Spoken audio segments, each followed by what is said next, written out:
حضرت ملکل موت اسرائیل علیہ السلام نا حضرت ابراہیم علیہ السلام کی روح قبض کرنے کے لیے حاضر ہوئے تو کہا جناب چلیے آپ کی روح لینے آیا ہوں۔ تو حضرت ابراہیم علیہ السلام فرمانے لگے اسرائیل، یہ قاضی ثناء اللہ صاحب پانی پتی رحمت اللہ علیہ نے اس کو تفسیر مظہری میں لکھا ہے۔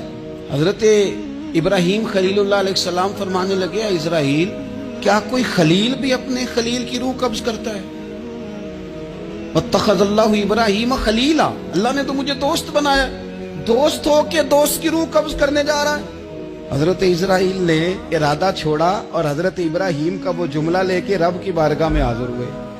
عرض کی مالک جناب ابراہیم علیہ السلام نے فرمایا ہے کہ اللہ کی بارگاہ میں عرض کرو کہ مالک کیا کوئی خلیل بھی اپنے خلیل کی روح قبض کرتا ہے؟ تو رب کریم نے فرمایا اب میرا بھی پیغام جا کے جناب ابراہیم کو دے دو، ان سے جا کے کہو رب فرماتا ہے کیا کوئی خلیل بھی اپنے خلیل کی ملاقات کو ناپسند کرتا ہے؟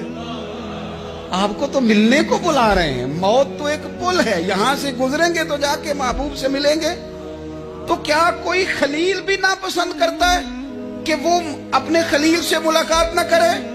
حضرت سیدنا اسرائیل علیہ السلام پیغام لے کے آئے اور کہا ہے اللہ کے خلیل رب فرماتا ہے کیا خلیل بھی خلیل کی ملاقات کو تو حضرت ابراہیم تو کھول کے روئے، کہنے لگے اب دیر نہ کر، اب ذرا جلدی کر، اب ذرا جلدی لے جاؤ۔ اور میرے نبی پاک صلی اللہ علیہ وسلم نے فرمایا، سیاستہ میں حدیث ہے، فرمایا تم میں سے جو رب سے ملنے کو پسند کرتا ہے نا، جو اللہ سے ملنے کا شوق رکھتا ہے نا، اللہ بھی اس کی ملاقات کو پسند فرماتا ہے۔ تم میں سے جو رب سے ملنے کا شوق رکھتا ہے